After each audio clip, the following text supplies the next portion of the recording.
వాళ్ళకి పడే శిక్ష అతనికి గానీ అతని ఫ్యామిలీకి గానీ ఫ్రెండ్స్ ఎవరైతే ఇన్వాల్వ్ ఉన్నారో ఈ లవ్ జిహాద్ అనే దాంట్లో వాళ్ళకి పడే శిక్షను చూసి వేరే ముస్లిం అబ్బాయి ఏ హిందూ అమ్మాయి జోలికి రావద్దు, అలాంటి శిక్షని ఇవ్వాలని చెప్పి నేను గవర్నమెంట్ కోరుకుంటున్నాను. ట్రాప్ నేను ఎలా పడ్డానంటే ఫస్ట్ షాప్ అని చెప్పి రెంట్కి వచ్చాడు, దాంట్లో ట్రేడింగ్ చేస్తున్నా అని చెప్పాడు, దాంతో బిజినెస్ అని నాతో మాటలు మాట్లాడడం మొదలు పెట్టాడు.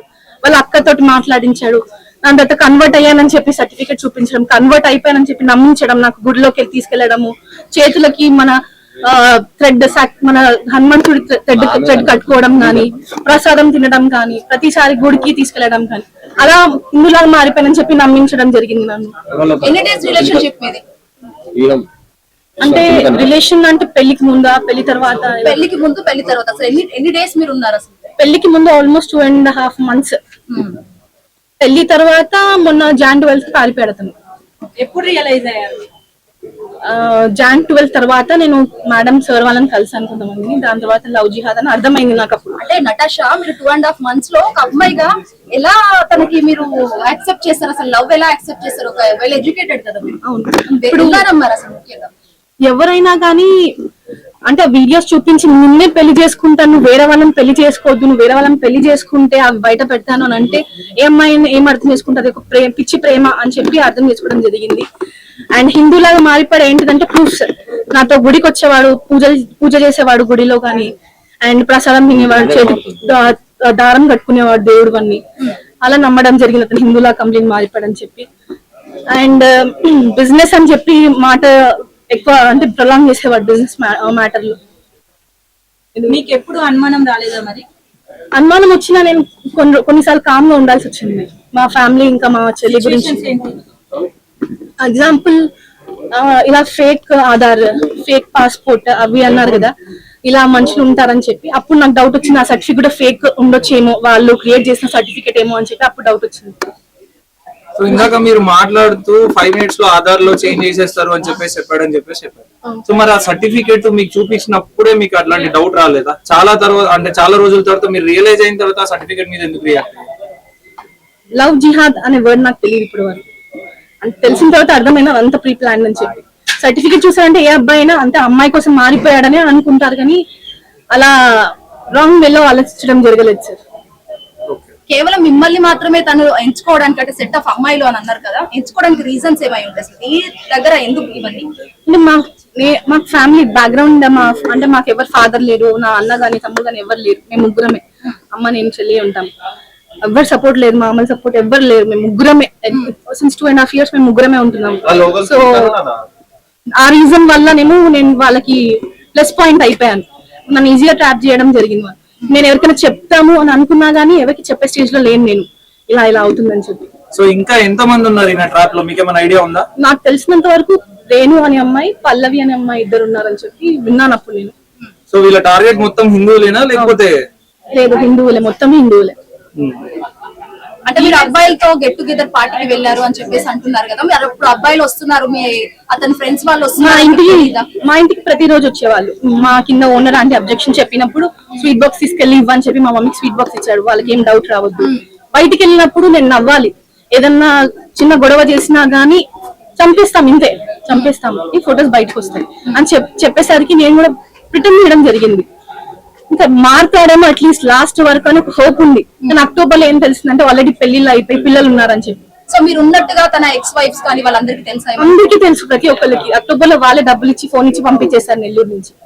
అంటే వాళ్ళు మీకు సపోర్ట్ ఉన్నారా లేకపోతే ఎవరు సపోర్ట్ మాట్లాడారా వాళ్ళతో? ఎప్పుడైనా మాట్లాడితే అమ్మకి తెలుసు, ఆల్రెడీ మా ఇంటికి వచ్చింది, వాళ్ళ అక్కడికి తెలుసు. వాళ్ళ వైఫ్ ఏమంటుందంటే నాకు తెలిసింది కానీ తర్వాత పెళ్లి అయిపోయిందో తెలిసిందని అంటుంది. వాళ్ళు ఉండడానికి రెడీ ఉందంటే వాళ్ళ దాంట్లో ఏంటంటే 7 to 8 wives కామన్ అంటే వాళ్ళకి. సో వాళ్ళకి ఏమి అబ్జెక్షన్ లేదు అని చెప్పడం జరిగింది. సో ఈ ఇన్సిడెంట్ మొత్తంలో మీ ప్రాణ భయంతో వాళ్ళు ఏమైనా చేస్తారు అని చెప్పేసి వాళ్ళు ఏం చేసినా మీరు సైలెంట్ గా ఉండడం జరిగిందా? అదొక రీజన్ సార్, అది ఒక రీజన్. చాలా రీజన్స్ ఉన్నాయి కానీ అదొక మెయిన్ రీజన్. ఎందుకంటే నాకు ఎవరు లేరు ఇంకా ముందు. మా ఫ్యామిలీ, మా మమ్మీ, మా చెల్లి నా ప్రపంచం. వాళ్ళ కోసం నేను ఏమని చేయడానికి సిద్ధంగా ఉంటాను ప్రతిసారి. అంటే బెదిరింపు గానీ ఏమైనా చేశారా మిమ్మల్ని? అవును మ్యామ్. ఎట్లా చేశారు?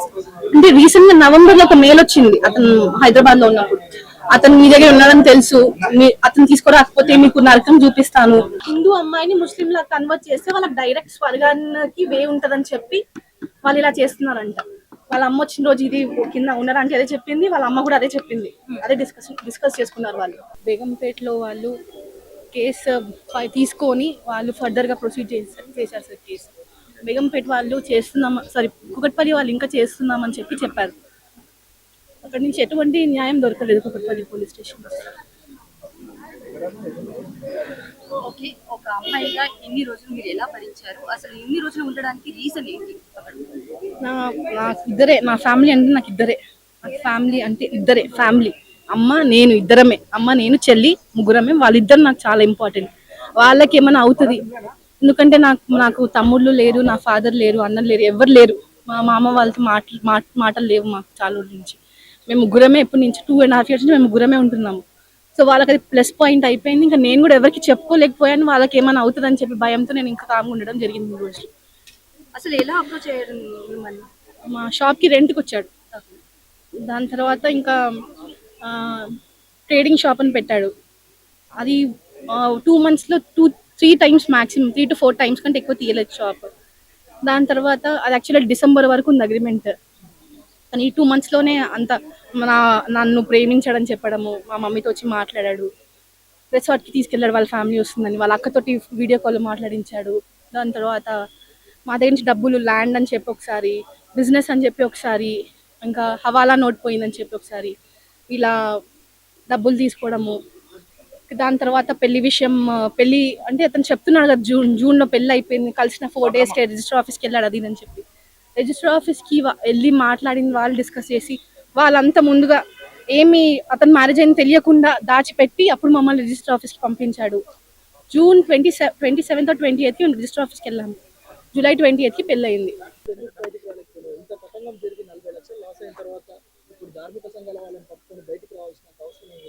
అసలు లవ్ జిహాద్ అక్టోబర్లో పోలీస్ స్టేషన్లో కంప్లైంట్ ఇచ్చాం సార్. అక్కడ నుంచి మేము హైదరాబాద్ కానీ నెల్లూరు కానీ రావాలి.